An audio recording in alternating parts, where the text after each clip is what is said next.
Bukan untuk para aulia saja, para orang-orang sholihin, orang-orang yang ahli yang dolalah juga menggunakan hipnotis juga hampir mirip sama gitu. Cuma kan pakai orang lain ya.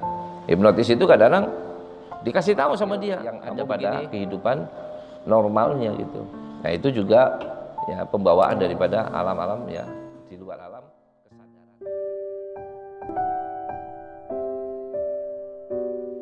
Yang namanya musyahadah ini artinya merasa Anda melihat Allah Subhanahu wa taala di saat Anda tidak melihat apa-apa. Orang yang tidak melihat apa-apa gitu ya, nggak ada apa-apa, maka dia akan merasa melihat kepada Allah Subhanahu wa taala.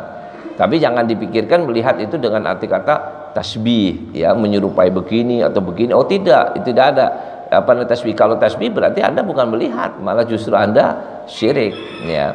Jadi kalau sudah orang itu lepas daripada dirinya ya, lepas dari segala-galanya, maka dia akan bisa tembus kepada alam yang gaib ya, alam yang gaib gitu. Jadi ibarat orang bilang umpama orang begini, ini contoh kecil aja ya, tapi tidak berarti itu bisa dilakukan dan itu berarti bisa tembus seperti itu, tidak. Ini orang-orang tertentu. Seperti apa? Seperti kholawat ya kan. Kholawat itu kan apa itu ya, seorang wali, seorang ulama tuh masuk kamar kan gitu ya, di kamar cuma sendirian.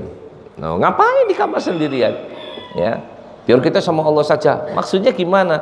Maksudnya itu adalah mentiadakan segala sesuatunya. Jadi kalau saya di kamar sendiri gitu ya, apalagi maaf orang bilang lampunya mati kan gitu, udah nggak ada apa-apa, cuma aja lubang napas doang gitu. Yang penting kita masih bisa napas gitu, udah nggak ngelihat apa-apa.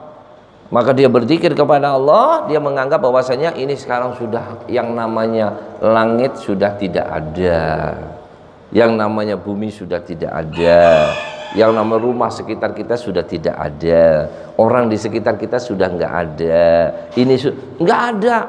Yang ada cuma saya dalam satu ruangan kecil saja. Itu toh. Nanti di dalam itu mendalami lagi bahwa dia mengatakan seakan-akan berkata pada dirinya, ruangan ini pun sudah tidak ada, hanya saya sebatang kara gitu.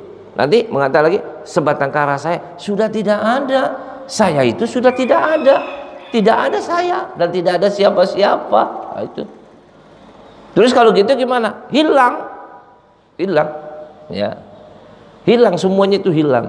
Kalau semuanya sudah hilang gitu, nah disitulah Anda akan tembus ke alam yang gaib ya, ke alam yang gaib. Kalau Anda orang yang kuat, orang mukmin, muslim, ahli dzikir, ahli ibadah, insya Allah masuknya ke alam malakut. Tapi kalau ente nggak kuat dan ente nggak bisa tembus ke alam malakut, biasanya nyasar ke alam syayatin, alam gaibnya setan gitu.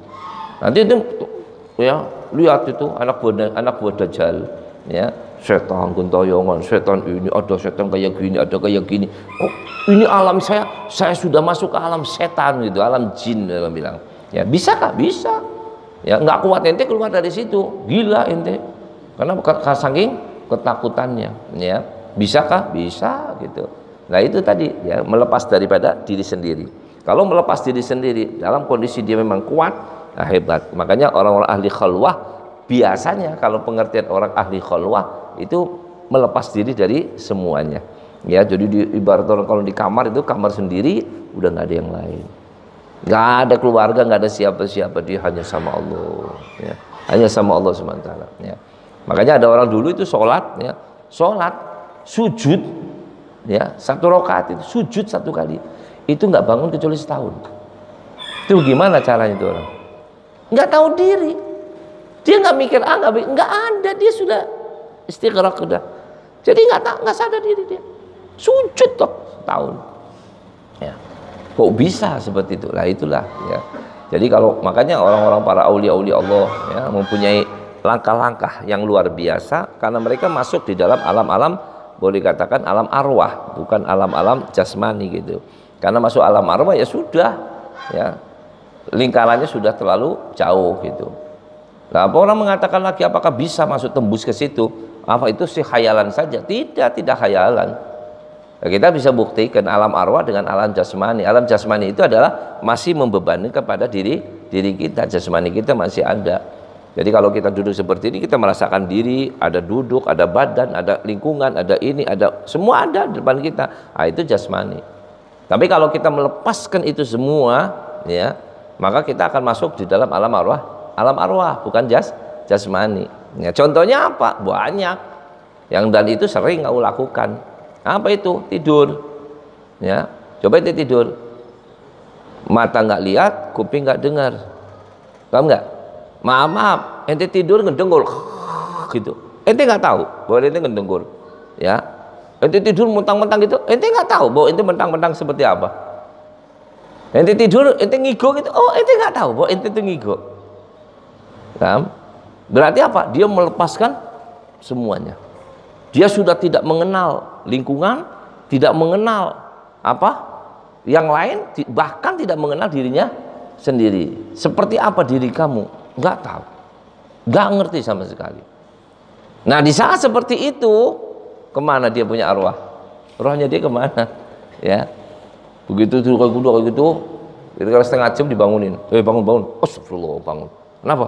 Anak tadi mimpi. Kemana? Ke Mekah. Loh, ke Mekah? Ente molor di sini kok ke Mekah? Kenapa? Lepas daripada jasmaninya. Ya, lepas dari jasmani. Itu. Jadi roh itu saat ente tidur, roh itu akan terangkat. Ya. Setiap manusia tidur pasti rohnya terangkat. Gitu. Nah, diangkat, setelah terangkat dia akan pergi kemana? Gitu. Ya, ngikutin alam arwah ini. Apakah nanti bertemu dengan alam setan, alam jin? Apakah bertemu dengan alam malakut? Ataukah bertemu dengan alam apa? Itu urusan arwah daripada roh itu sendiri gitu. Nah, jasmani nggak membebani, karena jasmani nggak membebani, bebas kemana saja dia bisa pergi, ya semau maunya dia, tanpa harus kita mikir nanti saya mau tidur, saya mau pikir tidur saya mau ke Mekah, nggak bisa, ya nggak ada yang namanya orang mau tidur mau ngerancang ngimpi gitu, ngimpi kok dirancang, nggak bisa, ya itu sudah bukan alam jasmani gitu, alam pikiran kita di luar itu, ya jadi seperti itu.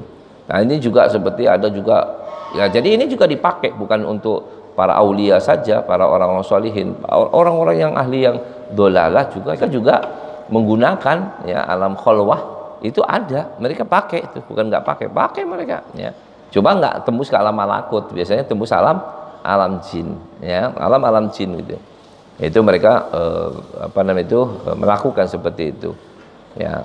Dan juga seperti Anda pernah lihat mungkin seperti hipnotis itu ya, hipnotis juga hampir mirip sama itu. Cuma kan pakai orang lain, ya. Hipnotis itu kadang-kadang dikasih tahu sama dia, kamu begini, sekarang kamu tidur, plak, tidur beneran, hilang belum, tuh, ya. Dituntun sama itu penghipnotis itu, supaya ke alam sini sampai plak hilang. Udah, begitu hilang sudah, ya. Dia bicara apa saja dia nggak pakai, ya. Pola pikir yang ada pada kehidupan normalnya gitu. Nah itu juga ya pembawaan daripada alam-alam ya di luar alam kesadaran.